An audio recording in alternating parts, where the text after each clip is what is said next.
The city of Myra was starving to death.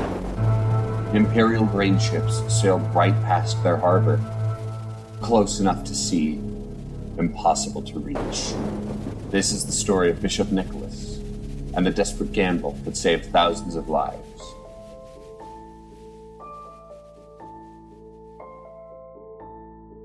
Imagine watching your city die. Not from war, not from plague, but from something far more cruel. Slow, grinding hunger. Day by day, your neighbors grow weaker. Day by day, the food runs out.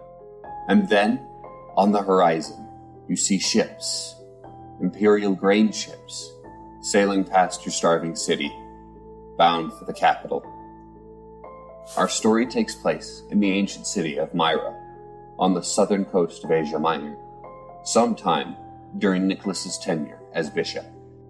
Myra was a significant port city, a way station on the crucial shipping routes that fed the Roman Empire. But Myra had a problem that wealth and location couldn't solve. The region depended on grain imports to survive, but for some reason, there was not enough. Ancient sources don't tell us why. Perhaps drought in Egypt, perhaps storms that destroyed the harvest, perhaps political disruption in the grain-producing provinces. What matters is the result. Myra's granaries were empty, and people were dying. To understand what happens next, you need to understand how the Roman Empire fed itself. The system was called the Annona, the grain dole, and was the lifeblood of the empire. Massive ships, some of the largest wooden vessels ever built, transported grain from Egypt and North Africa to Constantinople and Rome.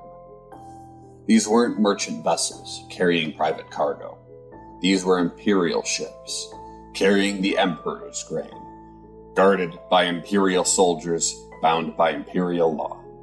Every bushel was counted. Every measure was recorded. The cargo was sealed and inspected at departure, then inspected again at arrival. The system was brilliant and brutal. Constantinople got fed. Rome got fed. Armies got fed. But if your city wasn't on the list, if your region wasn't a priority, you waited. You hoped. You starved. Bishop Nicholas, shepherd of a dying flock, walking through streets that smell of desperation.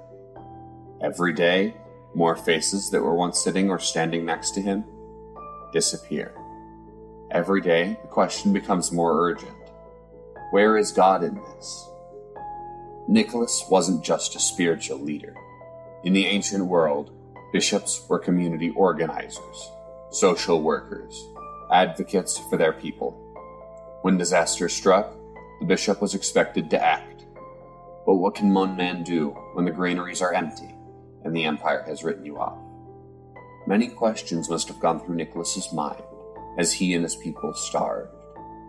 Has God abandoned us? What can I do to help? When human rules conflict with human need, which takes priority? People in Myra were starving, and Bishop Nicholas did not have any answers. Nicholas, as a bishop of Myra, a position of authority, but also of terrible responsibility. When the city suffered, he suffered. When his people died, he felt every death as a personal failure.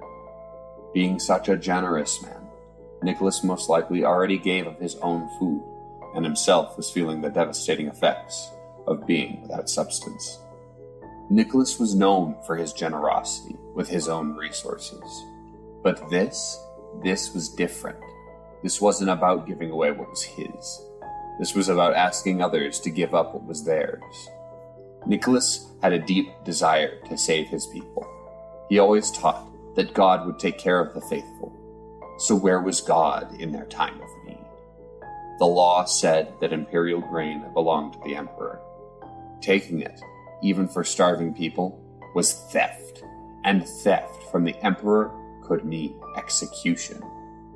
But Nicholas asked himself, what is the law for? Is it to serve human flourishing, or as human flourishing meant to serve the law. When the law says let them starve, is the law wrong? One morning, the lookout spotted something on the horizon. Sails. Large sails. Multiple ships. Imperial grain ships. Sailing toward Myra's harbor. When the ships arrived, the people were hopeful. They were there to deliver grain to the city of Myra. The hope of the people shattered as they approached the ships, and the starving were informed that the grain was not for them. But they were stopping for water and provisions before continuing to Constantinople. The grain was destined for the capital, for the emperor's people, for the endless crowds who depended on the grain dole. Their holds bursting with grain, enough food to feed your city for months, knowing they would leave without sharing a single bushel. The grain would sail right past your dying children to feed Constantinople's crowds. Nicholas came to the harbor. He approached the ship's captains with a proposal that must have seemed insane. Could you unload some of your grain? My people are starving. Take from your cargo. Not much, just enough to sustain us until the next harvest.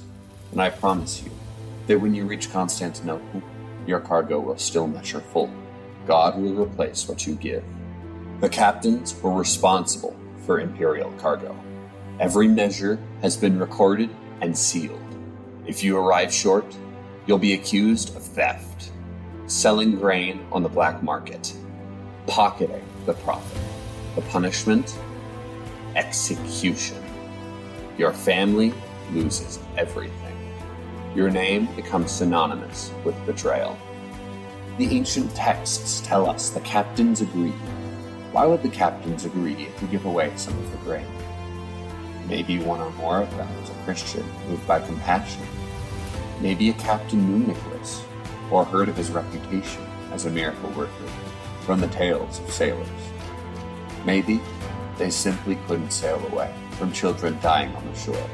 Whatever their reason, they opened their holds. The people moving their way to the ships as the holds opened.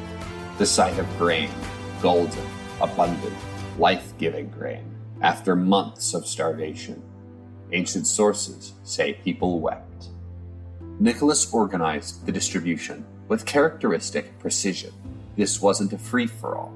He had the grain measured carefully, enough to feed Myra through to the next harvest, but not so much that the captain's hold would be obviously depleted. Some accounts say 100 measures per ship. Others say more. The exact amount isn't as important as this fact. It was significant. Real food. Real relief. But Nicholas didn't just dump the grain on the docks and walk away. He organized communal bakeries. He made sure the most vulnerable, widows, orphans, the sick, received their share first. He had the grain planted for seed, as well as ground for bread, thinking not just about today's hunger, but next year's harvest. The change was immediate. Color returned to faces. Children found the energy to play. The markets reopened.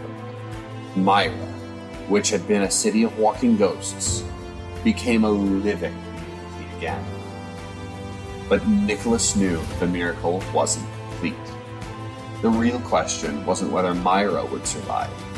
The real question was what would happen when those ships reached Constantinople and the imperial officials opened the holds to measure the cargo. The ships departed. Days passed. Weeks passed. When the ships finally reached Constantinople, the imperial granary officials were waiting. This was routine. Every ship was measured on arrival.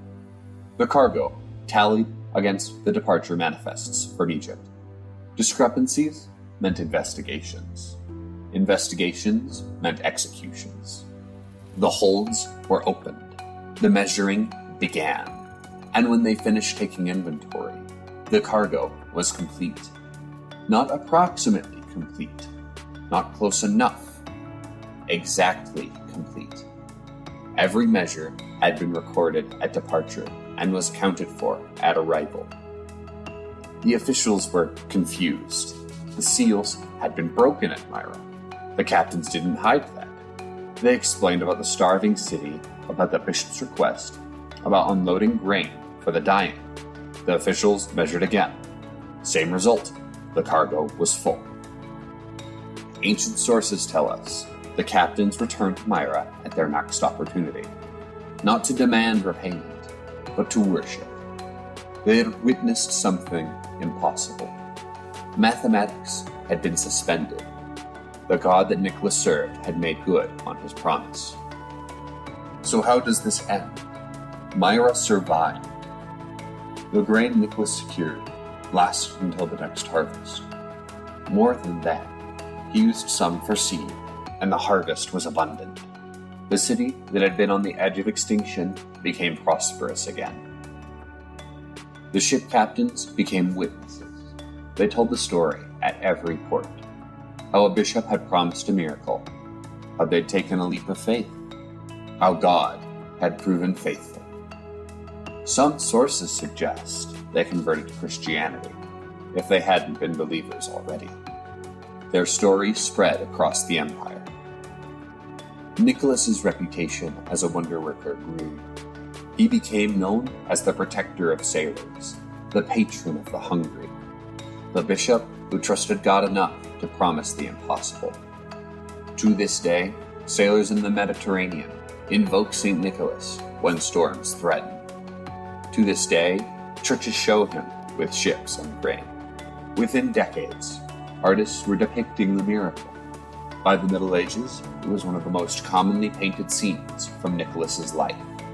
The story traveled from east to west, from Orthodox churches to Catholic cathedrals, a testament to a moment when faith trumped fear.